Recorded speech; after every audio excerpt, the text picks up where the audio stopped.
Welcome to ఎన్టుడే news. ప్రతి క్షణం ప్రజల పక్షం.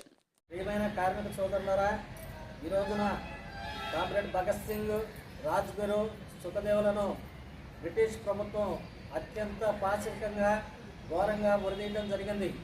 ఈ రోజున భగత్ సింగ్ గారి వర్ధంతి సందర్భంగా ఈ రోజున మనం ఈ యొక్క వర్ధంతి కార్యక్రమాన్ని జరుపుకుంటున్నాము. ఆయనకి ఘనమైన నివాళులు అర్పిస్తూ ఈ కార్యక్రమాన్ని ప్లాన్ చేసుకొని అలాగే ఆయనకి నివాళులు అర్పించడం జరిగింది.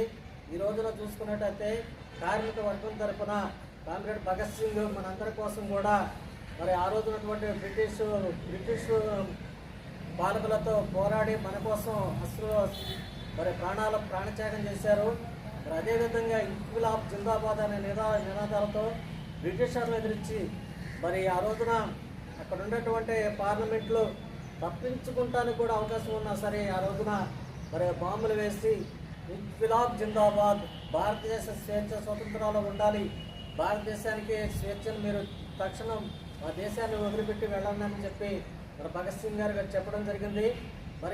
ఆ రోజున ఉన్నటువంటి పాలకులు చేసిన ఈ యొక్క పాశవిక దాడికి నిరసనగా వాళ్ళందరినీ కూడా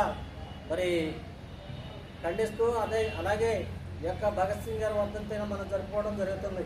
ఈ రోజున దేశంలో చూసుకున్నట్టయితే బ్రిటిష్ పాలకులు అయితే ఎల్లగొట్టాం, కానీ ఈ రోజున ఉన్నటువంటి మన దేశంలో ఉన్న నల్ల పాలకుల్ని తరివేనైన పరిస్థితి ఏర్పడింది.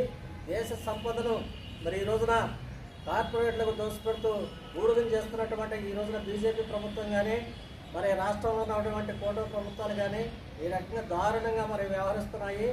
అదేవిధంగా చూసుకున్నట్టయితే ఈ రోజున ఇజ్రాయేలు అమెరికా రెండు కలిసి ఇరాన్ మీద దాడి చేయటం అనేది జాతీయ అహంకారపూరిత విధానం అని చెప్పి యుద్ధ నీతిని పాటించకుండా వీళ్ళు చేసేటువంటి దుర్మార్గమైన చెడ్డకి ఈ రోజున గ్యాస్, పెట్రోల్ ధరలు విపరీతంగా పెరిగిపోయినాయి.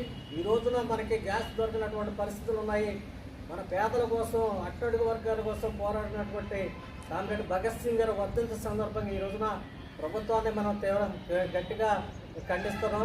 తక్షణం వాడు తీసుకున్న చర్యలు ఏవైతేనో ఇవన్నీ కూడా ఉపసంహరించుకోవాలని చెప్పి, అదేవిధంగా గ్యాస్ సరఫరా ఇవన్నీ కూడా సక్రమంగా మంజూరు చేయాలని చెప్పి పాఠశాలలో పనిచేస్తున్నటువంటి కార్మిక సోదరిమణులందరూ కూడా వేతనాలు దాదాపు 35,000 రూపాయలు పెంచాలని చెప్పి సందర్భంగా ప్రభుత్వాన్ని మేము డిమాండ్ చేస్తూ భగత్ సింగ్ గారికి నివాళులు అర్పించడం